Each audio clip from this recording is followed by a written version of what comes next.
లోపం లేని వధువు, మచ్చలేని వధువు, దోషరహితమైన వధువు. సో, దేవుడు నిన్న చెప్పాడు ఒక సందర్భంలో. సో, జడలల్లుకొనుట అండ్ నగలు వేసుకొనుట, వస్త్రాలు కప్పుకొనుట, ఇది మాత్రమే అలంకారంగా కాకుండా మృదువైన సాత్వికమైన మృదువైన స్వభావము కలిగి ఉండి మీ హృదయాలను అలంకరించుకోండి మంచితనముతో, మానవత్వముతో, ప్రేమతో, కరుణతో, మృదువత్వంతో, సాఫ్ట్ నేచర్తో మీరు అలంకరించుకోండి దేవుడు బయలుపరచడం జరిగింది. సో ఈ అలంకారము, సో పై రూపము అనేది దేవుడు ఎప్పుడు చూడడు. మనం ఎన్నో సందర్భాల్లో చెప్పాము. అండ్ పట్టించుకునేదంతా కూడా లోపలి స్వరూపమే. బట్ మనకు తెలియదు ఇన్ని రోజుల కాంచి ఆయన పై రూపాన్ని చూస్తాడని. పై రూపాన్ని చూడడు, లోపలి స్వరూపాన్ని చూస్తాడని మనకు తెలియక మనం ఎన్నో తప్పులు, ఎన్నో పొరపాట్లు చేసుకున్నాము. సో దేవుడు అదే అంటున్నాడు.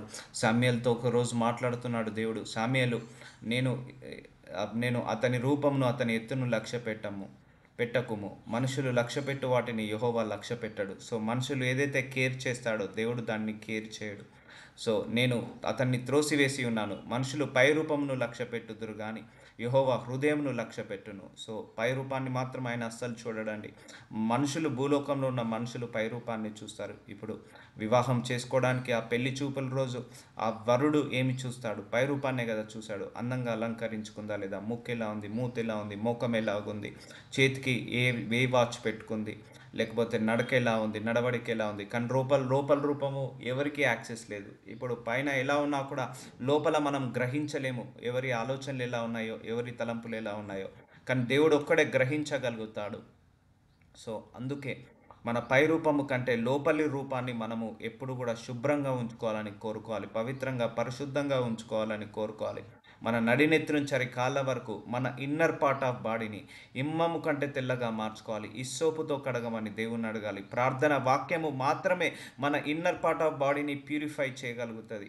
మనము మన దేహాన్ని కడుక్కోవడానికి మనము నీరు వాడుతున్నాము, లేకపోతే మంచి మంచి షాంపూస్ వాడుతున్నాము హెడ్ బాత్ చేయడానికి, లేకపోతే మంచి మంచి సోప్స్ వాడుతున్నాము, పర్ఫ్యూమ్స్ వేసుకుంటున్నాము మన పై రూపాన్ని కడుక్కోవడానికి.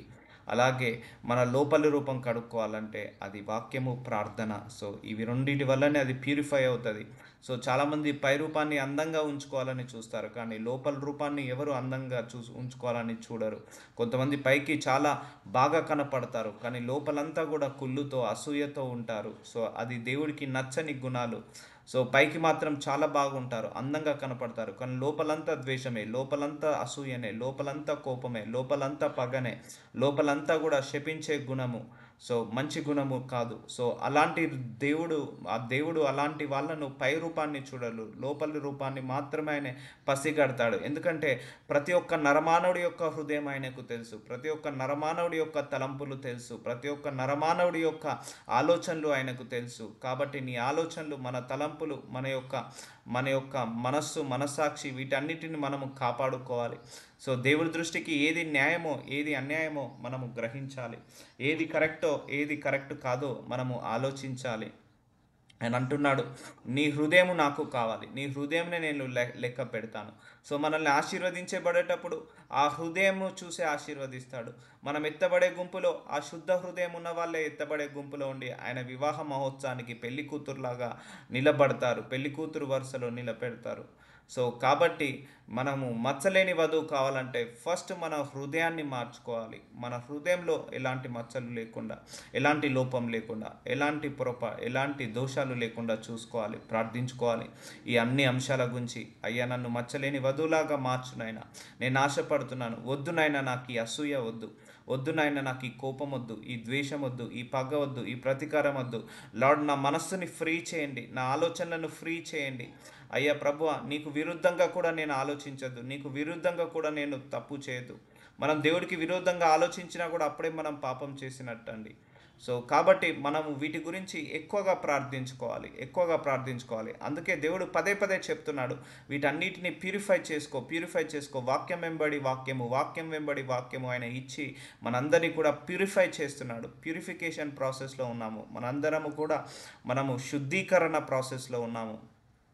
సో దేవుడు హృదయాలను మాత్రమే లెక్క పెడతాడు. సో పరలోక రాజ్యానికి శుద్ధ హృదయాలు వెళ్తారు. సో మత్తయి సువార్త 23వ అధ్యాయం 25వ వచనము. సో మనుషులు లోపల ఉన్నట్టు బయట ఉండరు, బయట ఉన్నట్టు లోపల ఉండరండి. చాలామంది సైంటిఫిక్‌గా ప్రూఫ్ చేశారు. మనకు తెలియని మనిషి మన లోపల ఇంకొకరు ఉంటారు అని. సో చాలామంది పైకి ఒకలాగా కనపడతారు, లోపల ఒకలాగా కనపడతారు. అలాంటి వాళ్ళను యేసు ప్రభువారు వేషధారులారా అంటారు. వేషధారులారా అని అంటాడు. సో చాలామంది కూడా పైకి అమాయకంగా నటిస్తారు, పైకి సాత్వికంగా నటిస్తారు, పైకి ప్రేమతో నటిస్తారు. కానీ లోపలంతా కూడా కోపము, లోపలంతా కూడా అసూయ, లోపలంతా కూడా ద్వేషము, లోపలంతా కూడా పగ. సో వీళ్ళను వేషధారులని అంటాడు యేసు ప్రభువారు. అయ్యో వేషధారులైన శాస్త్రులారా, పరిసయ్యులారా, మీరు గిన్నెయు పల్లెము వెలుపట శుద్ధి చేయుదురు. సో ఇక్కడ యేసు ప్రభువారు అదే అంటున్నారు. మీ గిన్నె, మీ పల్లెము అంటే తినే తినే ప్లేటు, మీరు తినే డిష్, అవన్నీ కూడా మీరేం చేస్తున్నారు? వెలుపల అంటే బయట శుద్ధి చేదురు కానీ అవి లోపల దోపుతోనూ అజింద్రేత్యత్వముతోనూ నిండి ఉన్నది. చూసారా, మనము పాత్రలు కడుగుతాము మార్నింగ్ లేవగానే, మనం పైన మాత్రమే కాదు లోపల కూడానే కడుగుతాము. కానీ ఇక్కడ దేవుడు ఏమంటున్నాడు? మీరు పైననే కడుగుతున్నారు కానీ మీ లోపలి పాత్రలను మీరు కడుక్కోవట్లేదు. సో మీ లోపలి రూపాన్ని మీరు కడుక్కోవట్లేదు. సో వీళ్ళందరినీ వేషధారులారా అంటున్నారు. మనకు తెలియని మనిషి మన లోపల ఇంకొకరు ఉంటారండి. సో ఒక మనిషి గురించి నీకు 100% ఎప్పుడూ తెలియదు. వాళ్ళ లోపల నీకు ఇంకొక మనిషి ఉంటాడు, ఇంకొక మనిషి జీవిస్తాడు. మనకు తెలియకుండానే మన పై రూపాన్ని చూస్తాము, కానీ లోపల నివసించే రూపం ఏదైతే ఉందో అదే అసలు రూపము, అసలు స్వరూపము. సో కొంతమంది బయటకు ఒకలాగా లోపలికి ఒకలాగా, లోపలికి ఒకలాగా బయటకు ఒకలాగా ఉంటారు. సో వాళ్ళను వేషధారులు అంటున్నాడు యేసు ప్రభువారు. ఇప్పుడు గిన్నెలను పైన మాత్రమే కాదు లోపల కూడా కడుగుతున్నాం కదా. ఒకవేళ గిన్నెలను లేకపోతే పాత్రలను లేకపోతే ప్లేట్లను, మనం తినే ప్లేట్లను బయటనే కడిగాము, లోపల కడగకపోతే అది యూజ్ అవుతుందా అండి? తినడానికి యూజ్ అవుతుందా? యూజ్ కాదు. సో అదంతా మట్టితో ఉంటుంది, అదంతా దుమ్ముతో ఉంటుంది. సో అజితేంద్రియత్వముతోను నిండి ఉన్నది. అందుకే పై రూపాన్ని మాత్రమే శుద్ధి చేసుకోకు, లోపలి రూపాన్ని కూడా శుద్ధి చేసుకో. పరిసయ్యులారా, మీరు గిన్నెయు పల్లెమును వెలుపట శుద్ధి చేయుదురు, మీరు బయటనే శుద్ధి చేస్తున్నారు కానీ అవి లోపల దోపుతోనూ అజితేంద్రియత్వంతోనూ అంటే దుష్టత్వంతో, దుర్మార్గత్వంతో, కఠినత్వంతో నీ లోపలితనం అంతా కూడా నిండుకొని ఉంది. సో నిండి ఉన్నవి. గుడ్డి పరిసయుడా, గిన్నెయు పల్లెమును వెలుపల శుద్ధి చేయనట్టుగా ముందు వాటి లోపల శుద్ధి చేయము. సో గిన్నెలను మనము బయట శుద్ధి చేస్తాము, లోపల కూడా శుద్ధి చేస్తాము. అలాగే నువ్వు బయట ఎలాగైతే నీ దేహాన్ని కడుక్కుంటున్నావో నీ హృదయాన్ని కూడా కడుక్కో, ప్రతిరోజు కూడా కడుక్కో. నీ యొక్క మనస్సుని కడుక్కో, నీ ఆలోచనలు, నీ తలంపులను కడుక్కో. బయట దేహాన్ని షాంపూ పెట్టి హెడ్ బాత్ ఎలాగైతే చేస్తున్నావో అలాగే నీ హృదయాన్ని కూడా కడుక్కో అంటున్నాడు. సో నీ లోపలి రూపాన్ని కూడా తీసేసుకో, మార్చుకో అంటున్నాడు. ఇది ఇంపార్టెంట్ అండి. సో ఇక్కడ ఆడ వేషధారులకు అదే చెప్తున్నాడు. సో గుడ్డి పరిసయ్యులకు అదే చెప్తున్నారు. మీరందరూ అంధత్వంలో ఉన్నారు. మీరు తినే పాత్రలను, వాడే పాత్రలను పైననే కడుగుతున్నారు, లోపల కడగట్లేదు. లోపల కడగకపోతే మళ్ళీ ఆ పాత్ర తిరిగి వండుకోవడానికి యూజ్ అవుతుందా అండి? యూజ్ కాదు.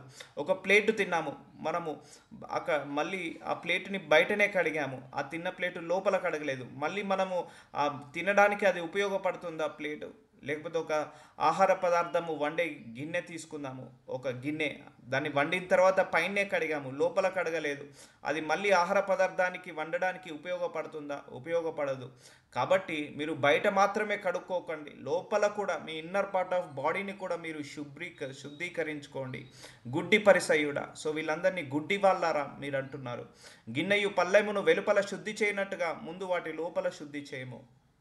ఫస్ట్ లోపల శుద్ధి చేసుకో. అందుకే మార్నింగ్ లేవగానే clean my heart my lord, clean my thoughts my lord, clean my mind, clean my mind set, clean my part of body, every part of my body అని ప్రార్థించుకోండి. శుద్ధీకరించమని అడగండి దేవుణ్ణి. సో మనం ఎలాగైతే పై రూపాన్ని ఎలాగైతే ఇష్టపడి మనం క్లీన్ చేసుకుంటున్నామో మన లోపలి స్వరూపాన్ని కూడా ఇష్టపడి మనము క్లీన్ చేసుకోవాలి. సో అందుకే వీళ్ళను వేషధారులు అంటారు. అందుకే మనకు తెలియని ఇంకొక మనిషి మన లోపలనే ఉంటాడండి. మన లోపలనే, ప్రతి ఒక్కరి లోపల మనకు తెలియని ఇంకొక రూపం ఉంటుంది. అదే నిజమైన రూపము, నిజమైన స్వరూపము. దాన్ని ఐడెంటిఫై చేయాలి. సో మత్తయి సువార్త 23వ అధ్యాయం 27వ వచనం. అయ్యో వేషధారులైన శాస్త్రులారా, పరిసయ్యులారా, మీరు సున్నము కొట్టిన సమాధులను పోలి ఉన్నారు. చూసారా అండి? సున్నం కొట్టిన సమాధి చూద్దాం ఒకసారి. సమాధిలోకి వెళ్ళినప్పుడు ఒక ఒక చాలా మటుకు అందంగా ఉంటాయి, మంచి పాలరాతితో, నల్లరాయితో, తెల్లరాయితో, లేకపోతే మార్బుల్స్తో మంచిగా కట్టి ఉంటాయి, లేకపోతే మంచి పెయింట్తో వేసి ఉంటాయి సమాధులు పైన. కానీ లోపల ఏముంటుంది? శవం ఉంటుంది. లోపల ఏముంటుంది? బోన్స్ ఉంటాయి. లోపల ఏముంటుంది? కుళ్ళు కుళ్ళు వాసన వస్తుంది శవము ఎప్పుడైనా కూడా. అంతే కదండి. సమాధి లోపల ఏమన్నా పర్ఫ్యూమ్ స్మెల్ వస్తుందా?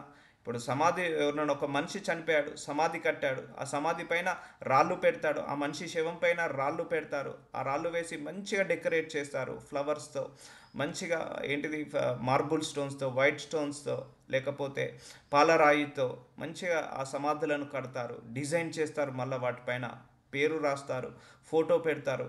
సో మంచి నీట్గా ఏంటిది ఫ్లవర్స్ ఇస్తారు, ఫ్లవర్స్ పెడతారు సంవత్సరం. కానీ లోపల ఏముంటుంది? శవము, కుళ్ళిపోయిన శవము, వాసనతో ఉన్న శవము ఉంటుంది. అందుకే వేషధారులైన శాస్త్రులారా, పరిసలేరా, మీరు సున్నము కొట్టిన సమాధులను పోలి ఉన్నారు. సో చూసారా, ఆయన తిడుతున్నాడు, మీరు సున్నము కొట్టిన సమాధులారా. అంటే పైకి బాగానే ఉన్నారు, అవి వెలుపల శృంగారముగా ఆగుపడును కానీ, అంటే వెలుపల బయటికి సమాధులు ఎలా కనపడతాయి? చాలా బాగా కనపడతాయి, అందంగా కనపడతాయి, బ్యూటిఫుల్గా కనపడతాయి, పాలరాయితో, నల్లరాతితో, లేకపోతే మంచి కన్స్ట్రక్షన్తో, మంచి డిజైన్స్తో కనపడతాయి పైకి. అవి కనబడును కానీ వాటి లోపల చచ్చిన వారి ఎముకలతోనూ సమస్త కల్మషముతోనూ నిండి ఉన్నది. సో మన లోపల కూడా అలాంటి కల్మషం, సమస్త కల్మషంతో, చచ్చిన వారి ఎముకలతో నిండి ఉన్నది అంటున్నాడు. సో చూసారా అండి, ఆయన ఇలా సమాధులతో పోలుస్తున్నాడు. సో ఇప్పుడు మచ్చలేని వధువుగా మారాలంటే ఇప్పుడు మన పై రూపం ఇంపార్టెంటా, లోపలి రూపం ఇంపార్టెంటా? లోపల రూపం ఇంపార్టెంట్. ఆ రోజు గుడ్డి పరిసైలు అంటున్నాడు, ఆయన వేషధారులారా అంటున్నాడు, కొప్పడుతున్నాడు, తిడుతున్నాడు అందరినీ కూడా. మీరు పైన మంచిగా నిలువుట అంగీలు వేసుకొని ఉంటున్నారు, వాక్యం చెప్తున్నారు, వాక్యం వింటున్నారు, వాక్యం చదువుకుంటున్నారు, బైబిల్కి వెళ్తున్నారు, చదువుకుంటున్నారు, ప్రార్థనలు చేసుకుంటున్నారు, సంఘానికి వెళ్తున్నారు, కానీ మీ లోపల రూపం మాత్రము సమస్త కల్మషంతో నిండి ఉన్నది. ఎలా ఎలా ఎలా బోధిస్తున్నాడు చూసారా? సమాధితో బోధిస్తున్నాడు. సమాధి చూడడానికి బయట ఉంటుంది, బయటికి బాగా కనపడుతుంది, అందంగా కనపడుతుంది, రమ్యంగా కనపడుతుంది సమాధి ఎప్పుడైనా కూడా. కానీ లోపల మాత్రము చచ్చిన ఎముకలతో, సమస్త కల్మషంతో నిండి ఉంటుంది. సో అలా మనల్ని ప్యూరిఫై చేసుకోవాలి. So you need to purify your self. So ఇది జీవితకాలం పట్టినా పర్లేదండి, మనం ఆశ కలిగి ఉండకపోవడం చాలా ప్రాబ్లము. సో ఆశ కలిగి ఉండాలి, మనం inner part of body clean చేసుకోవాలని, దేవుడికి ముందు మచ్చలేని వధువులాగా ఉండాలని. మత్తయి సువార్త 23:28. అలాగే మీరు వెలుపల మనుషులకు నీతిమంతులుగా నగుపడుచున్నారు కానీ లోపల వేషధారణతోనూ అక్రమముతోనూ నిండి ఉన్నారు. చూసారా అండి? సో వెలుపల మనుషులు నీతిమంతులుగా కొంతమంది బయటికి అమాయకంగా కనపడతారు, సాఫ్ట్గా కనపడతారు, చాలా యాక్టింగ్ చేస్తారు. సో ఇన్ఫ్యాక్ట్ ఇంకెక్కువనే యాక్టింగ్ చేస్తారు. సో కానీ లోపల మాత్రము వేషధారణతోనూ అక్రమంతోనూ నిండి ఉన్నారు. సో చూసారండి, లోపల ఉన్నట్టు మనం బయట ఉండాలి, బయట ఉన్నట్టు లోపల ఉండాలి. బయటికి మృదుగా మాట్లాడుతున్నాం కానీ లోపల కఠినంగా ఉంటున్నాం. బయటికి సాఫ్ట్గా మాట్లాడుతున్నాం, లోపల హార్డ్గా ర్యాష్గా ఉంటున్నాం. లేకపోతే బయటికి సత్యం పలుకుతున్నాం కానీ లోపలంతా అసత్యమే, అబద్ధమే. బయటికి మాత్రము నీతిమంతుడుగా కనపడుతున్నావు, నీ మనసంతా కూడా అవినీతితో నిండుకుంది. బయటికి మాత్రం పవిత్రుడుగా కనపడుతున్నావు, నీ మనసంతా కూడా అపవిత్రతో నిండుకుంది, అపరిశుద్ధతతో నిండుకుంది. సో నీ లోపల ఎలా ఉంటున్నావు, నీ బయట ఎలా ఉంటున్నావు, ఇది ఇంపార్టెంట్. సో మచ్చలేని వధువు ఎలా ఉంటుందంటే ప్యూర్ హార్ట్ అనండి, పవిత్ర హృదయము, పరిశుద్ధమైన హృదయము, సో శుద్ధమైన హృదయము అలా కలిగి ఉండాలి. మీరు వెలుపల మనుషులకు నీతిమంతులుగా కనపడుచున్నారు, సో బయటికి మాత్రం నువ్వు నీతిమంతులుగా కనపడుతున్నావు, లోపల వేషధారణతో అక్రమంతో నిండి ఉన్నారు. సో వేషధారణ అక్రమముతో నిండి ఉన్నారు. So are we there in that position? మనం ఆ కోవలో ఉన్నామా చెక్ చేసుకోవాలి. ఉండొచ్చు, తప్పులేదు, కానీ వాటిని తీయకపోవడం తప్పు అంటాడు దేవుడు. సో ప్రతి ఒక్కరిలో చెడు ఉంది, ప్రతి ఒక్కరిలో దుర్మార్గత్వం ఉంది, ప్రతి ఒక్కరిలో అమాయకత్వం ఉంటుంది, ప్రతి ఒక్కరిలో చెడు ఉంది, అక్రమం ఉంటుంది, వేషధారణ ఉంటుంది, ప్రతి ఒక్కరిలో కూడా. అయ్యా తీసివేయి ప్రభువా, నా లోపల రూపము బహిరూపము మ్యాచ్ అయ్యేలాగా ఉండే కృపను దయచేయండి. అందుకే ప్రార్థించుకోవాలి, ఎక్కువగా ఈ బలహీనతల గురించి ప్రార్థించుకోవాలి. సో ఎప్పుడైతే నీ బలహీనతలు పోతాయో అప్పుడు మనం ఆశీర్వదించబడతాము. దేవుడు మనం లోపాలతో ఉన్నప్పుడు ఆయన ఆశీర్వదించలేడండి, మనకు లోపాలను తీసేసి ఆయన ఆశీర్వదిస్తాడు. సో లోపల రూపం ఎలా ఉంది? Just is a question to everybody, నాతో సహా, మీతో సహా, ప్రతి ఒక్కరిలో కూడా మన లోపలి రూపం ఎలా ఉంది, మన బయట రూపం ఎలా ఉంది, ఇది చెక్ చేసుకోవాలి. అయ్యో వేషధారులైన శాస్త్రులారా, పరిసయ్యులారా, మీరు ప్రవక్తల సమాధులను కట్టించుచు నీతిమంతుల గోరీలను శృంగారించుచు. సో నా అంతరంద్రియములను, సో కీర్తన గ్రంథము 139 అధ్యాయం 13 వచనం, నా అంతరంద్రియములను నీవే కలగజేసితివి. సో చూసారా, దేవుడు మన అంతరంద్రియములను కలగచేశాడు. అంటే నీ హృదయ అంతరంగంలో ఎంత కోపం ఉంది, ఎంత ద్వేషం ఉంది, ఎంత పగ ఉంది, ఎంత మంచితనం ఉంది, ఎంత మానవత్వం ఉంది, ఎంత సహాయం చేసే గుణం ఉంది, ఎంత క్షమించే గుణం ఉంది, ఎంతగా ప్రేమించే గుణం ఉంది, నీ హృదయ అంతరంగంలో కూడా ఆయనకు తెలుసు. ఆయనకు యాక్సెస్ ఆయన్నే కలగచేశాడు. నీ హృదయ అంతరంగంలోనూ ఆయనే కలగ చేశాడు. మన హృదయ అంతరంగంలో ఆయన్నే కలుగ చేశాడు. ఆయనకు కంప్లీట్గా యాక్సెస్ ఉంది మన హృదయం మీద. ఆయన కంప్లీట్గా యాక్సెస్ ఉంది. కాబట్టి మనం ఆయనను చీట్ చేయలేము, ఆయనను బ్లఫ్ చేయలేము. కాబట్టి నీ హృదయ అంతరంగంలో కూడా సత్యాన్ని దయచేయం ప్రభు అని ప్రార్థించాలి. మన హృదయ అంతరంగంలో కూడా అసత్యాన్ని తీసివేయండి, అబద్ధాన్ని తీసివేయండి, రహస్య పాపాలు ఏది ఉన్నా కూడా తీసివేయమని ప్రార్థించండి. సో ఇది ఇంపార్టెంట్ అండి. హృదయము మనము నిర్మలంగా పెట్టుకోవాలి. హృదయము మనము నీతిగా నిజాయితీగా పెట్టుకోవాలి. మన హృదయ ఆలోచనల బట్టే దేవుడు ఆశీర్వదిస్తాడు. మన తలంపులు, మన ఆలోచనలు చాలా ఇంపార్టెంట్ అండి. It will play a great role in our life. మన బుద్ధి ఎలా ఉంటుందో మన బ్రతుకు బాగుంటుంది అంటారు. మన ఆలోచించే విధానం బట్టే మన బ్రతుకు బాగుంటుంది. మనం మాట్లాడే విధానాన్ని బట్టి, మన ఆలోచించే విధానం, మన తలంపులను బట్టే అన్నీ బాగుంటాయి. సో కాబట్టి మన అంతరంద్రియములను ఆయనే కలగ చేశాడు. కాబట్టి ఆయనకు సమస్తము తెలుసు. సో మనకు చూస్తున్నాడు. మన హృదయంలో ఎంతగా క్షమించే గుణం ఉంది, ఎంతగా ప్రేమించే గుణం ఉంది, వాటన్నిటిని కూడా మనం ప్యూరిఫై చేసుకోవాలి. సో సామెతలు 31 అధ్యాయం 30 వచనం, అందము మోసకరము, సౌందర్యము వ్యర్థము. సో పైరూపం ఎప్పటికైనా వ్యర్థమే అండి. ఒక ఏజ్ వచ్చిన తర్వాత మనం ఎంత అందంగా ఉన్నా కూడా ఆ వ్రింకిల్స్ వస్తాయి. సో లేకపోతే మన షాడోస్, మన యొక్క ఫేస్లో ఉన్న ఆ గ్లో తగ్గిపోతుంది. యెహోవా యందు భయభక్తులు కలిగిన స్త్రీ కొనియాడబడును, అందము మోసకరము, సౌందర్యము వ్యర్థము. సో ఇప్పుడు దేవుడు inner part of beautiful faces కోసం చూస్తున్నాడా, బ్యూటిఫుల్ హార్ట్ కోసం చూస్తున్నాడా? Yes, God always search for beautiful hearts, not beautiful faces. దేవుడు ఎప్పుడు కూడా అందమైన ముఖం గురించి చూడాడు, అందమైన మనస్సు గురించి చూస్తాడు. అందమైన మనస్సు చాలా ఇంపార్టెంట్. సో సౌందర్యము వ్యర్థము. సో పైనున్న సౌందర్యము వ్యర్థము, కానీ అంతరంగ సౌందర్యము ఎప్పటికీ కూడా వ్యర్థము కాదండి. నీ అంతరంగ సౌందర్యమే నిన్ను పరలోకానికి తీసుకెళ్తుంది. నీ బాహ్య సౌందర్యం ఎప్పుడు కూడా పరలోకాన్ని తీసుకెళ్ళదు. ఈ ఇండియాలోనే కాదు, ఈ వరల్డ్లోనే మనం ఎంత అందగలమైనా, ఎంత అందగత్తలైనా కూడా మన యొక్క లోపలి రూపాన్ని బట్టే దేవుడు పరలోకానికి తీసుకెళ్తాడు. సో పై రూపం ఎప్పుడు కూడా వ్యర్థమే. సో పై రూపానికి ఎప్పుడు కూడా మీరు విలువ ఇవ్వద్దు, లోపలి స్వరూపానికే విలువ ఇవ్వాలి. పైన మనం ఎలాగైతే అందంగా అలంకరించుకుంటామో మన లోపల హృదయాన్ని కూడా అలంకరించుకోవాలి. బంగారు నగలు ఎలా పెట్టుకుంటున్నామో, లేకపోతే పట్టు వస్త్రాలు ఎలాగైతే కట్టుకుంటున్నామో, అలాగే మన లోపలి రూపము మృదువుతో, సహనముతో, ఓర్పుతో, మంచితనముతో, మానవత్వంతో, మన యొక్క దయాలత్వంతో మన లోపలి స్వరూపాన్ని కూడా మనము ప్యూరిఫై చేసి పెట్టుకోవాలి. కావున మేము అధైర్యపడము. మా బాహ్య పురుషుడు కృషించినను, సో బాహ్య పురుషుడు పైన శరీరము కృషించినను, అందము లేకుండాను అంత్య పురుషుడు దినదినము నూతన పరచబడుచున్నాడు. చూసాడా అండి?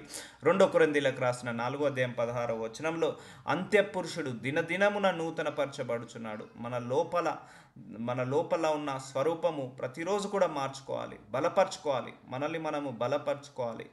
సో నీ అంతఃపురుషుడు అంటే మనం వృద్ధాప్యంలోకి వచ్చిన, మనం ముఖం మీద ముడతలు వచ్చిన, లేకపోతే అందంగా ఉన్నా లేకపోయినా, మన బాహ్య రూపము కాదు, మనము అంతర్రూపము మనము దినదినము నూతన పరచుకోవాలి. సో అందుకే ప్రతిరోజు మనం అడగాలి దేవుని, లార్డ్ జీసస్, ఈరోజు నాకు నూతన దినము ఇచ్చావు, నూతన మనస్సుని, నూతన ఆలోచనలు, నూతన తలంపులను, నూతన జ్ఞానాన్ని, నూతన తెలివిని, నూతన మారు మనస్సుని దయచేయనైనా.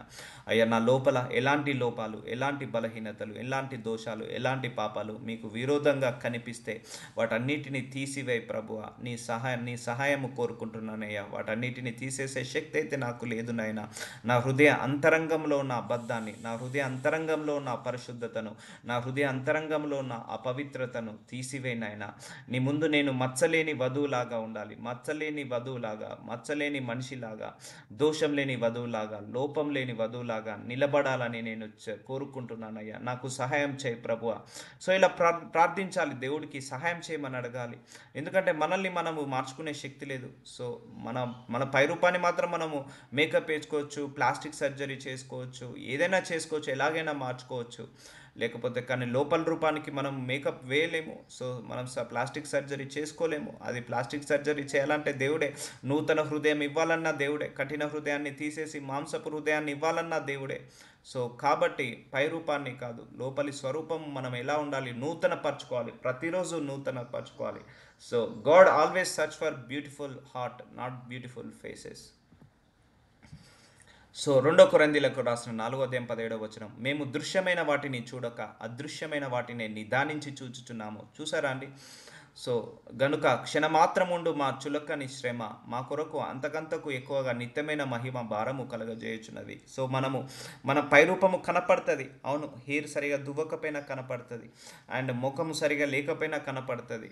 మనము ఫేస్ వాష్ చేసుకుంటాం, హెయిర్ కోమ్ చేసుకుంటాం, వస్త్రము సరిగా వేసుకోకపోయినా కనపడుతుంది. సో పైరూపాన్ని మాత్రమే నువ్వు లక్ష్య పెట్టుకోక, అంటే నీ కంటికి కనిపించేది మాత్రమే లక్ష్య పెట్టుకోకు. నీ కంటికి కనిపించనిది కూడా ఉంది. ఏంటిది? నీ లోపల అపవిత్రత, నీ లోపల మన లోపల ఉన్న దుర్మార్గత్వము, దుష్టత్వము, మన లోపల ఉన్న అసూయ, మన లోపల ఉన్న పగ, మన లోపల ఉన్న గర్వము, ఇవన్నీ కంటికి కనిపించదు. సో వాటి మీద మాత్రమే నువ్వు నిదానించకు. అదృశ్యమైన వాటి మీద, దృశ్యమైన వాటి మీద, కంటికి కనపడే వాటి మీద మాత్రమే కాదు, కంటికి కనపడని వాటి మీద కూడా నువ్వు మాడిఫికేషన్ చేసుకోవాలి ఎప్పుడైనా కూడా. సో కాబట్టి ఈ లోపల రూపం మన కంటికి కనపడదు, మన స్వభావం మన కంటికి కనపడదు. మన పై రూపం కనపడుతుంది. మన హెయిర్ ఎంత పొడుగ్గా ఉంది, మనం ఎంత వైట్గా ఉన్నాము, ఎంత లావుగా ఉన్నాము, ఎంత పొడుగ్గా, ఎంత పొట్టిగా ఉన్నాము, ఇవన్నీ కూడా మన పై రూపాన్ని కనపడుతుంది. సో వీటిని మాత్రమే లక్ష్య పెట్టక నీ కంటికి కనపడని ఆ కోపము, ఆ ద్వేషము, ఆ అహంకారము, ఆ దుర్మార్గత్వము, ఆ దుష్టత్వము, వాటిని తీసేసుకొని సున్నము కొట్టిన సమాధుల్లాగా కాకుండా, సో ఓన్లీ వెలుపల కడిగే పాత్రలాగా కాకుండా లోపల కూడా కడుక్కోమని దేవుడు చెప్తున్నాడు. ఇది మచ్చలేని వధువుకున్న లక్షణాలు. ఏలైనగా దృశ్యమైనవి అనిత్యములు, అదృశ్యమైనవి నిత్యములు. చూసారా అండి? దృశ్యమైనది కంటికి కనిపించేది శాశ్వతము కానే కాదు, అనిత్యములు అంటే నిత్యం ఉండేది కాదు. అదృశ్యమైనది అంటే కంటికి కనిపించనిది, నిత్యములు అంటే శాశ్వతము. సో ఏలైనగా దృశ్యమైనది అనిత్యములు. సో మన కంటికి కనిపిస్తున్నాము, ఈ దేహము శాశ్వతమా అండి? నీ కంటికి కనిపించని ఆత్మ శాశ్వతమా? నీ లోపల ఉండే ఆ ఆత్మ శాశ్వతము, నీ బయటికి కనపడుతున్న ఈ శరీరము శాశ్వతము కానే కాదు. నీ లోపల కనిపించే ఆత్మ, కనపడని ఆత్మ శాశ్వతము. ఈ ప్రేమ కంటికి కనిపించదు, ద్వేషము కంటికి కనిపించదు, పగ నీకు కంటికి కనిపించదు. సో కంటికి కనిపించేది శాశ్వతము అని నేను అనుకోవద్దు. మన దేహం ఎప్పుడు కూడా శాశ్వతం కాదు. One day will have expiry date to our body. So నీ కంటికి కనిపించే నీ శరీరానికి ఒక ఎక్స్పైరీ డేట్ ఉంది, కానీ నీ కంటికి కనిపించని నీ ఆత్మకు ఎక్స్పైరీ డేట్ అనేది లేనే లేదు. కాబట్టి నువ్వు ఎక్కువగా ఫోకస్ చేయాల్సింది కంటికి కనిపించే వాడిని మాత్రమే కాకుండా నీ లోపలి స్వరూపము, నీ కంటికి కనపడని నీ లోపలి స్వరూపము చూస్తారా, అదే నిత్యము, అదే పర్మనెంట్. ఈ బయటికి కనిపిస్తున్న శరీరం పర్మనెంట్ కాదు, నీ స్వభావం పర్మనెంట్, నువ్వు చేసే మంచి పనులు పర్మనెంట్, నీవు చేసే ధర్మకార్యాలు పర్మనెంట్. కాబట్టి అదృశ్యమైనవి నిత్యములు. సో సామెతలు 31:10 గుణవతి అయిన భార్య దొరుకుట అరుదు, అట్టిది ముత్యము కంటే అమూల్యమైనది. సో ఇక్కడ మనము భూలోకంలో ఒక వరుడు చూసేటప్పుడు ఆ గుణవతి అయిన భార్య కోసం వెతుకుతాడు. అలాగే గుణవతి అయిన భార్య దొరుకుట అరుదు. సో మనం అలాగా ఉన్నామా? ఈవెన్ మన సంఘం అంతా కూడా గుణవతి అయిన భార్య కోసమే కదా యేసుప్రభు వారు వెతికేది. ఆయన వరుడు, మనము వధువు, ఆయన పెళ్లి కుమారుడు, మనము పెళ్లి కుమార్తె. సో ఈ కోవలో మనం ఉన్నామా? గుణవతి అయిన భార్య దొరుకుట అరుదు, అట్టిది ముత్యము కంటే అమూల్యమైనది. సో మనము యేసుప్రభు వారికి గుణవతి అయిన భార్యలాగా ఉన్నామా సో అనేది మనం చెక్ చేసుకోవాలి. మచ్చలేని వధువులాగా, లోపం లేని, దోషం లేని వధువులాగా ఉన్నామా అని మనము చెక్ చేసుకోవాలి. అరుదు, అట్టిది ముత్యము కంటే అమూల్యమైనది. అంతే కదా అండి. ఈ భూలోకంలో కూడా ఏ వరుడైనా కూడా మంచి భార్య రావాలని చూస్తాడు, ఏ వధువైనా కూడా మంచి భర్త రావాలని చూస్తారు, గుణముతో. లేకపోతే అందుకే చెప్తాను చాలామందికి, ధనము కంటే గుణము చాలా ఇంపార్టెంట్ అండి. కలర్ కంటే క్యారెక్టర్ చాలా ఇంపార్టెంట్. చదువు కంటే సంస్కారము చాలా ఇంపార్టెంట్. నేను వీటికి విలువ ఇస్తాను. చదువు లేకపోయినా పర్లేదు, సంస్కారం ఉన్న వాళ్ళకు నేను విలువ ఇస్తాను. కలర్ లేకపోయినా పర్లేదు, క్యారెక్టర్ ఉన్న వాళ్ళకు విలువ ఇస్తాను. ధనము లేకపోయినా పర్లేదు, గుణము ఉండాలి ఎప్పుడైనా కూడా. సో మనము ధనానికే విలువ ఇస్తాము కానీ గుణానికి విలువ ఇవ్వము, కలర్కి విలువ ఇస్తాము కానీ క్యారెక్టర్కి విలువ ఇవ్వరు చాలామంది కూడా. సో అలాగే మనము పై రూపాన్ని ఎప్పుడు కూడా లక్ష్య పెట్టద్దండి. మనము మారాలి, మన స్వభావం మారాలి, మన లక్షణాలు మారాలి. సో చదువు కంటే ముందు సంస్కారము ఇంపార్టెంట్, సంస్కారం చూసుకోవాలి. ధనము కంటే ముందు గుణము ఇంపార్టెంట్, గుణము మనకు ముఖ్యంగా ఉండాలి. సో అందుకే గుణవతి అయిన భార్య లాగా మనం ఉన్నామా యేసు ప్రభు వారికి? సో అలా దొరకడం అరుదు అంటున్నాడు. గుణవతైన భార్య దొరకడం అరుదు అంటున్నాడు. అట్టిగా దొరికిందంటే ముత్యము కంటే అమూల్యమైనది. సో మనకు కూడా అంతే కదండి. మనకు మంచి లైఫ్ పార్ట్నర్ దొరికారనుకోండి, గుణవతైన భార్య దొరికిన, మంచి భర్త దొరికిన, అంతకు దొరకడం అరుదు. దొరికిందంటే అది చాలా చాలా చాలా ముత్యము కంటే అమూల్యమైనది గల మనం చూసుకోవాలి. కానీ చూసుకోరు. కొంతమందికి మంచి భార్య వచ్చినా, మంచి భర్త వచ్చినా కూడా చూసుకోరు. సో సరే, పక్క పెడదాం. మనం ఈ భూలోక సంబంధమైన వాటి గురించి మాట్లాడట్లేదు, పరలోక సంబంధమైన వాటి గురించి మాట్లాడుతున్నాము. మన పరలోక వరుడు వచ్చినప్పుడు మనందరము కూడా గుణవతి అయిన భార్యలాగా ఉన్నామా, మచ్చలేని వధువులాగా ఉన్నామా అనేది చెక్ చేసుకోవాలి. సో మత్తయి సువార్త 5వ అధ్యాయము 5వ వచనము, సాత్వికులు ధన్యులు, వారు భూలోకమును స్వతంత్రించుకుందరు. సాత్వికులు, soft nature, down to earth nature ఉన్నవాళ్ళు. సో హారోగెంట్ పీపుల్ పరలోకానికి వెళ్ళలేరు. సో ప్రౌడిష్ పీపుల్ వాళ్ళు పరలోకానికి వెళ్ళలేరు. వాళ్ళు నిజమైన దేవుడికి మ్యాచ్ అవుతారా? Match car. సో దేవుడికి ఎవరు మ్యాచ్ అవుతారు? ఆ మచ్చలేని వరుడికి మచ్చలేని వధువు ఎలా మ్యాచ్ అవుతారు? సాత్వికంగా ఉన్నవారు మ్యాచ్ అవుతారు. నీతి కొరకు ఆకలి దప్పులు గలవారు ధన్యులు. సో నీతి గలవారు పరలోకానికి వెళ్తారు. సాత్వికులు పరలోకానికి వెళ్తారు. హంబుల్ నేచర్ వాళ్ళు పరలోకానికి వెళ్తారు. వారు తృప్తిపరచబడుదురు. నీతి కొరకు ఆకలి. ఒకరు ₹1,00,000 ఇస్తా అంటున్నాడు, అవినీతి అవసరం లేదు. 10,000లో నీకు నీతి ఉందా? ఆ 10,000 జాబుకే ఒప్పుకో. సో నీతి కోసం ₹1 తగ్గినా మంచిదే. నీతిగా నిజాయితీగా ఉండాలని కోరుకోవాలి. అందుకే మనం ఎక్కువ కూడా ఈ విషయంలో కాన్సన్ట్రేట్ చేయాలి. ఎక్కువగా నీతిగా ఉండాలి, నిజాయితీగా ఉండాలి, పరిశుద్ధంగా ఉండాలి, పవిత్రంగా ఉండాలి, న్యాయంగా ఉండాలి, ధర్మంగా ఉండాలి. ఎవరిని మోసం చేయొద్దు, ఎవరిని అన్యాయం చేయొద్దు, ఎవరిని తిట్టుకోవద్దు, ఎవరిని దూషించద్దు, ఎవరిని కూడా రాళ్ళు వేయద్దు, ఎవరి గురించి గాసిప్ చేయొద్దు. మనం అనుకుంటున్నాం దేవుడిని, అయ్యో నేను నరహత్య చేయలేదు కదా పరలోకానికి వెళ్తున్నామని. కానీ 10 మంది గురించి చెడ్డగా మాట్లాడినా కూడా దేవుడి దృష్టికి అది నరహత్య చేసిన దాంతో సమానము. సో యేసు ప్రభు వారు ఎవరి గురించి అయినా చెడ్డగా మాట్లాడాడండి? చెడ్డగా మాట్లాడలేదు. సో ఎన్నో పారామీటర్స్ ఉంటాయి. సో మన స్టాండర్డ్స్ని పెంచుకోవాలి. ఇప్పుడు మనం ఎలాగైతే నీతిగా ఉంటున్నామో, పరిశుద్ధంగా ఉంటున్నామో, ఆ నీ స్టాండర్డ్స్కి సెట్ అవుతాయి. కానీ దేవుడి స్టాండర్డ్స్కి మనం మ్యాచ్ అవుతున్నామా లేదా? You need to always think in that area. So ఇప్పుడు మన లెవెల్ తగ్గట్టు కాదు, దేవుడి లెవెల్ తగ్గట్టు మనం ఆలోచించాలి. ఆయన స్టాండర్డ్స్ ఎలా ఉన్నాయో ఆలోచించాలి.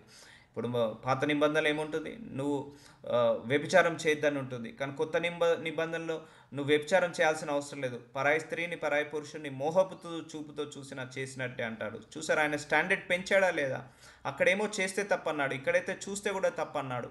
సో ఆ స్టాండర్డ్లోకి మనం ఎదగలాలి. సో నరహత్య చేయొద్దు. సో మనం ఎవరిని కత్తి తీసుకొని పొడవట్లేదు, కానీ ప్రతిరోజు 10 మంది గురించి నెగిటివ్గా ఆలోచిస్తున్నాం, 10 మంది నెగిటివ్గా మాట్లాడుతున్నాం, 10 మందిని నాశనం కోరుకుంటున్నాం, లేకపోతే 10 మందిని ద్వేషిస్తున్నాము, 10 మందిని విమర్శిస్తున్నాము. సో నువ్వు నరహత్య చేసిన దాంతో సమానం. So matching. ఇప్పుడు దొంగతనం చేయొద్దన్నాడు దేవుడు. సో నువ్వు ఎక్కడ ₹100 దొంగిలించట్లేదు, కానీ నీ మనసులో దొంగలించాలని ఆశ ఉంది, ఒక ₹100. సో అప్పుడే నువ్వు దేవుడి దృష్టికి దొంగ అవుతావు. సో చూసారా, స్టాండర్డ్ లెవెల్, ఇంటర్నేషనల్ స్టాండర్డ్స్ అంటారు కదా. సో ఆ స్టాండర్డ్స్కి మనం ఎదగాలి. సో అది దేవుడి స్టాండర్డ్స్కి ఎదగాలి. సో మనుషుల స్టాండర్డ్ వేరు, దేవుడి స్టాండర్డ్ వేరు. నీతి కొరకు ఆకలి దప్పులు గలవారు ధన్యులు, వారు తృప్తిపరచబడుదురు. కనికరము గలవారు. సో కనికరము. సో ఇవన్నీ మచ్చలేని వదుకున్న లక్షణాలు. ఒకటేంటిది? సాత్వికము. రెండోది ఏంటిది? నీతి. మూడోది ఏంటిది? కనికరం గలవారు ధన్యులు, వారి కనికరం పొందుదురు. మనము దేవుడి దగ్గర నుంచి ఏదైనా పొందుకోవాలంటే మనం 10 మందికి ఇవ్వాల్సిందే అండి. మనం 10 మందికి సహాయం చేస్తే దేవుడు మనకు సహాయం చేస్తాడు. 10 మంది మీద మనం కనికరం చూపిస్తే దేవుడు మన మీద కనికరం చూపిస్తాడు. నీళ్లు పోయేవాడికి నీళ్లు పోయబడును, ఇచ్చువాడికి ఇవ్వబడును, అడుగుడి నీకు ఇవ్వబడును. సో ఎప్పుడైనా కూడా నువ్వు నీళ్లు పోసితే నీకు అదే నీళ్లు దేవుడు ఇస్తాడు. సో కనికరము నువ్వు చూపిస్తే దేవుడి దగ్గర నుంచి నువ్వు కనికరం పొందుకుంటావు. సో మచ్చలేని వధువుకు ఎన్ని లక్షణాలు ఇక్కడ? సాత్వికం ఒకటి, నీతి ఒకటి, కనికరం ఒకటి, హృదయ శుద్ధి గల వారు ధన్యులు, వారు దేవుణ్ణి చూచెదరు. చాలామందికి దేవుణ్ణి చూడాలని కోరిక. సో హృదయ శుద్ధి వాళ్ళ వారు. సో దేవుణ్ణి చూచెదరు అంటే పరలోకానికి వెళ్ళిన తర్వాత మనం దేవుణ్ణి చూస్తాం. చూసారా, ఆ పరలోకంలో ఎవరు చూస్తారు? హృదయం శుద్ధి కల వాళ్ళే పరలోకానికి వెళ్తారు. దీని గురించి ప్రార్థించుకోవాలి. మన శుద్ధ హృదయము దయచే ప్రభువా. ఇలాంటి వాళ్ళే పరలోక రాజ్యంలో నివసిస్తారు. ఇలాంటి వాళ్ళే మచ్చలేని వధువులాగా ఉంటారు. సో శుద్ధ హృదయం అనండి, పరిశుద్ధ హృదయం అనండి, హృదయ శుద్ధి అనండి. సో ఇలాంటి వాళ్ళదే పరలోక రాజ్యము. సో అందుకే ప్యూరిఫికేషన్ దేవుణ్ణి అడగాలి. ఇవన్నీ మచ్చలేని వధువుకు ఉండాల్సిన లక్షణాలు: హృదయ శుద్ధి, కనికరము, సాత్వికము, నీతి. ఇవన్నీ కూడా మచ్చలేని వధువు. సమాధానపరచువారు ధన్యులు, వారు దేవుని కుమారులు అనబడతారు. సమాధానము, గొడవలు పడితే మనం ఒక పుల్లేసి రావడం కాదు, ఆ గొడవను మనము ఆపివేసి రావాలి. ఇటు అటు సంజాయించి నచ్చజెప్పి వాళ్ళను శాంతిపరిచి రావాలి. సో అంతేకాని మనమే గొడవలకు వెళ్ళడం, మనమే కొట్లాటలకు వెళ్ళడం, అలాంటి వాళ్ళు దేవుని కుమారులు అనబడరు, దేవుని కుమార్తెలు అనబడరు. సో సమాధానపరచువారు ధన్యులు. నెమ్మది, శాంతి, సమాధానము, దీర్ఘశాంతము, గొడవలు లేకపోవడం, కొట్లాటలు లేకుండా సో మనము సమాధానపరుస్తాం. చూసావా, అదే దేవుని కుమారులు అనబడతారు. నీతి నిమిత్తము హింసించబడేవారు ధన్యులు, పరలోక రాజ్యము వారిది. చూసారా అండి, ఇవన్నీ మచ్చలేని వధువుకు ఉండాల్సిన క్యారెక్టర్. సమాధానము, నీతి, కనికరము, హృదయశుద్ధి, సాత్వికము, ఇవన్నీ కూడా పరలోక రాజ్యంలో ఉండాల్సిన క్యారెక్టరిస్టిక్స్. నీతి నిమిత్తము హింసించబడేవారు ధన్యులు, పరలోక రాజ్యము వారిది. సో చూసారా అండి, సఫరింగ్ అనండి. అందరూ కూడా ఒకరొక మాట అన్నారనుకోండి, తప్పదు, మనం ఓర్చుకోవాల్సి వస్తుంది. మన తప్పు లేకపోయినా ఓర్చుకోవాల్సి వస్తుంది. సో సఫరింగ్ అవుతున్నట్టు. సో హింసించబడ్డవారు ధన్యులు, పరలోక రాజ్యము వారిది అంటున్నాడు. సో మత్తయి సువార్త 6వ అధ్యాయము 28వ వచనం: వస్త్రముల గురించి మీరు చింతింపనేలా. సో వస్త్రములు అంటే పైరూపం గురించి నువ్వు చింతించనేలా. అడవి పువ్వులు ఎలాగూ నెదుగుచున్నావో ఆలోచించుడి, అవి కష్టపడవు, ఉడకవు. సో చింతించనేలా. మన పైరూపాన్ని గురించి కాదు, లోపలి రూపం గురించి చింతించండి, తప్పు లేదు. కానీ పైరూపము, వస్త్రాల గురించి, ఆహారము గురించి, లేకపోతే భోజన పదార్థాల గురించి కాదు. మనం చింతించాల్సింది మన లోపలి స్వరూపము బాగుందా లేదా అనేది. So purification. మళ్ళీ నడినెత్తి నుంచి అరికాళ్ళ వరకు మనందరం కూడా ఎలా ఉండాలి? ప్యూరిఫై కావాలి. కీర్తన గ్రంథము 119వ అధ్యాయం 11వ వచనము: నీ ఎదుట నేను పాపము చేయకుండానట్లు నా హృదయంలో నీ వాక్యం ఉంచుకొని ఉన్నాను. చూసారండి, మనం పాపం చేయకుండా ఉండాలంటే వాక్యం ఇంపార్టెంట్. వాక్యము వినాలి, వాక్యము చదువుకోవాలి, వాక్యానుసారంగా నడవాలి. ఇవన్నీ కూడా చాలా ఇంపార్టెంట్. నీ ఎదుట నేను పాపము చేయకుండానట్లు నా హృదయంలో నీ వాక్యం ఉంచుకొని ఉన్నాను. నీ హృదయంలో వాక్యం ఉన్నప్పుడు నువ్వు పాపంలో పడవు. సో మత్తలేని వధువు ప్యూరిఫికేషన్ ఎలా వస్తుందంటే ఈ యొక్క వాక్యము ద్వారానే సాధ్యమవుతుంది. సో ఇప్పటివరకు దేవుడు వాక్యం ద్వారా అనేక మాట్లాడాడు, మనకు చాలా మెసేజ్లు ఇస్తున్నాడు, చాలా మార్చుకుంటున్నాడు. ఐ డోంట్ నో ఎంతమంది వింటున్నారో, ఎంతమంది మార్చుకుంటున్నారో, నేనైతే మానిటర్ చేయట్లేదు. But God knows everything. ప్రతి ఒక్కరి హృదయము దేవుడికి తెలుసు. సో ప్రతి ఒక్కరి ఆలోచనలు దేవుడికి తెలుసు. So I leave everything to God. So అందుకే మన వాక్యము, ఈవెన్ నాతో సహా కూడా అందరము కూడా ప్యూరిఫికేషన్లో ఉన్నామండి. మనందరం కూడా శుద్ధీకరిస్తున్నాడు, ఉతక స్నానం చేస్తున్నాడు వాక్యముతో. సో అందుకే ఈ వాక్యము మనకు ప్రత్యక్షమైనప్పుడు ఆ వాక్యానికి విధేయులకమంటున్నాడు. అమ్మో, పరిశుద్ధాత్మదేవుడు ఇలా బోధించాడు, బైబిల్ వాక్యంలో ఇలా ఉంది, పాపము చేయొద్దని. నేను చేయను. వాక్యం చెప్తుంది సాత్వికంగా ఉండాలని, మృదువుగా ఉండాలని, మచ్చలేని వధువులాగా ఉండాలని. నేను అలాగే ఉంటాను. నా వరుడు వచ్చినప్పుడు నేను ఎత్తబడే గుంపులో మంచి వధువులాగా ఉండాలని కోరుకోవాలి. So this all are purification. నడుస్తున్నాము దేవుడిలో 30-40 సంవత్సరాలు. But still we are finding the mistakes, faults. It's okay. But వాడి గురించి ప్రార్థించుకోకపోవడం, తీసివేయకపోవడం తప్పు అని అంటాడు దేవుడు. సో ఎందుకంటే nobody is perfect in the world. మనందరం శరీరము రక్తమాంసంలో ఉన్నాము. Nobody is perfect in the world. Purification very important.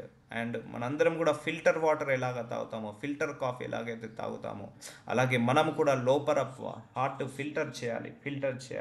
శుద్ధ హృదయం అనండి, మళ్ళా హృదయ శుద్ధీకరణ అనండి.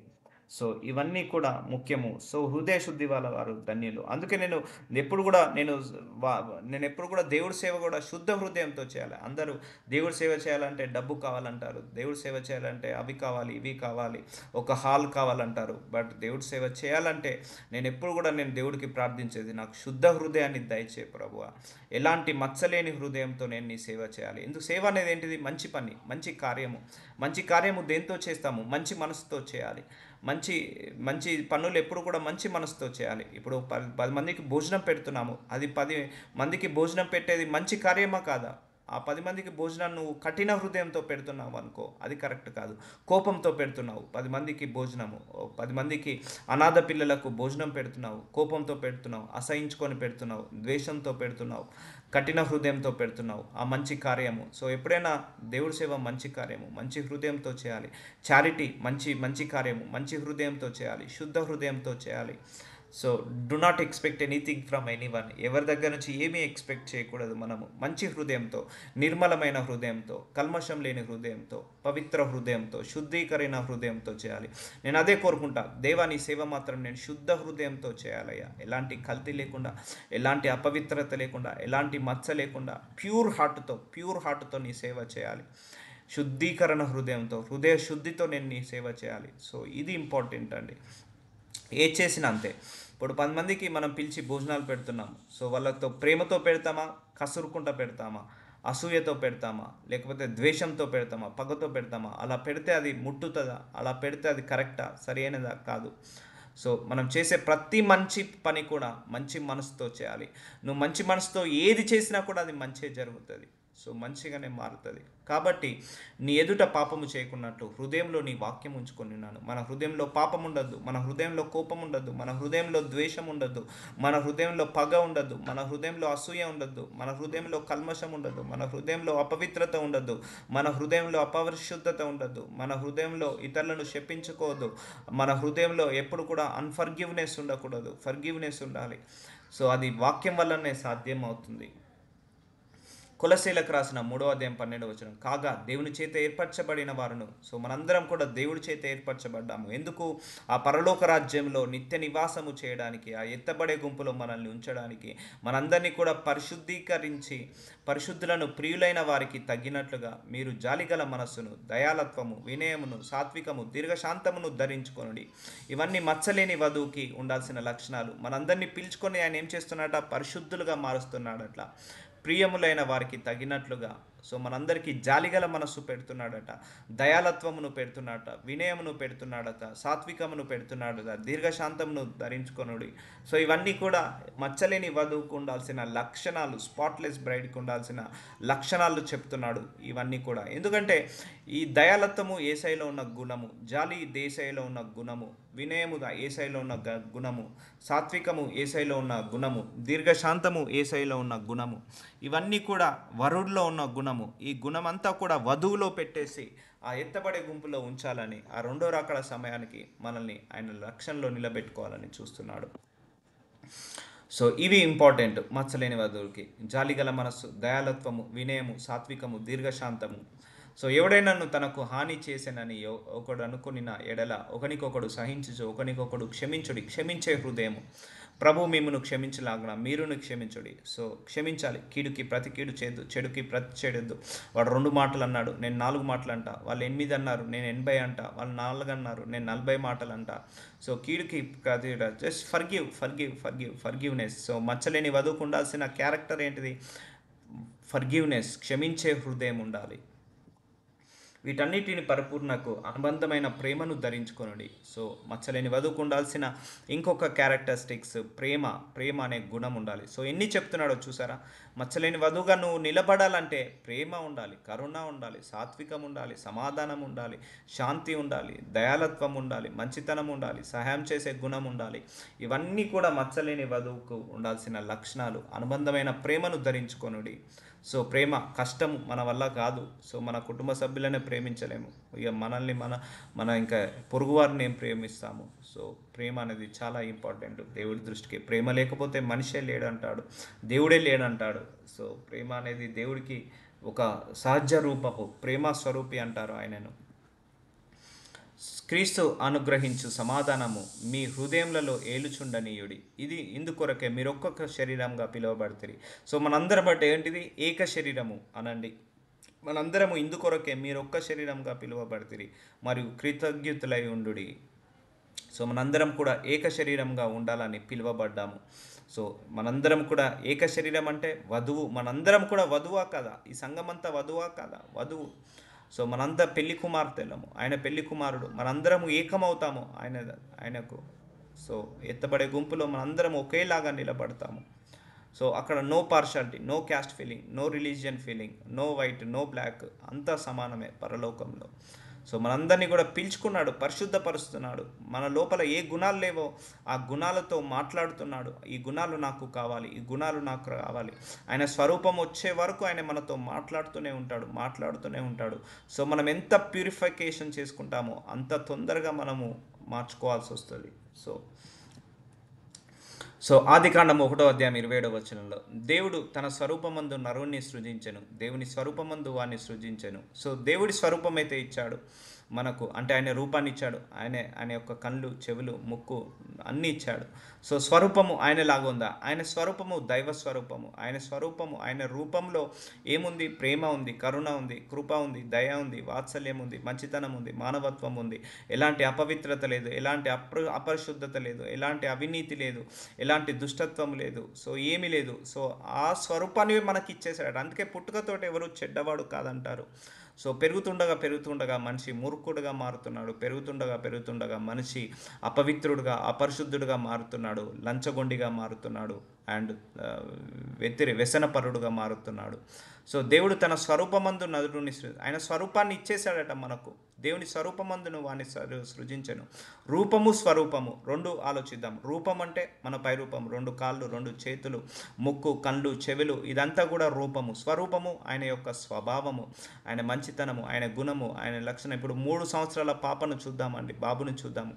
వాళ్ళు ఎలా కల్మషం లేకుండా ఉంటారు, ఎలా అసూయ లేకుండా ఉంటారు, ఎలా ప్యూర్ సోల్తో ఉంటారు. వాళ్ళ నవ్వులో కూడా కల్మషం ఉండదు, వాళ్ళ మాట్లాడే మాటల్లో కల్మషం ఉండదు, ప్యూర్ సోల్తో ఉంటారు. సో అలాగే మనం ఉండాలి. ఆయన స్వరూపం, ఆయన రూపాన్ని అయితే ఇచ్చాడు, ఆయన స్వరూపాన్ని కూడా మనకి ఇచ్చాడు. కానీ ఆయన స్వరూపంలోకి మనమే మారాలని కోరుకొని ప్రార్థించుకోవాలి. సో ఈరోజుతో ఈ వాక్యము అయిపోయింది. నాజరుడైన యేసయ్య ఈ మచ్చలేని వధువు అనే వాక్యము ద్వారా మాట్లాడి మమ్మల్ని ప్యూరిఫై చేసినందుకు వందనాలు. ఈరోజుతో మాకు ఈ వాక్యము ద్వారా దర్శించి మా లోపలున్న లోపాలను, బలహీనతలను తీసివేస్తున్నందుకు వందనాలు. వాక్యం వెంబడి వాక్యము మాట్లాడి మా ఇన్నర్ పార్ట్ ఆఫ్ సోల్ని కడుగుతున్నందుకు వందనాలయ్యా. అయ్యా ఈ వాక్యము, ఈ ప్రార్థనలే మమ్మల్ని ఎప్పటికైనా కూడా కడిగి వేసేది. ఇమ్మము కంటే తెల్లగా ఇస్సోపుతో మమ్మల్ని కడుగుతున్నందుకు వందనాలు.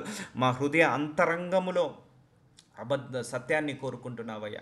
అయ్యా మేము సమాధికి సున్నం కొట్టిన సమాధుల్లాగా కాకుండా, మేము పైన పాత్ర కడుక్కునే వాళ్ళం కాకుండా, మా ఇన్నర్ పార్ట్ ఆఫ్ బాడీని, సోల్ని కూడా ప్యూరిఫికేషన్ చేసుకునే కృపను మాకు అనుగ్రహించినందుకు మీకే శతకోటి వందనాలు, శతకోటి స్తోత్రాలు, శతకోటి కృతజ్ఞతలు చెల్లిస్తున్నాను తండ్రి.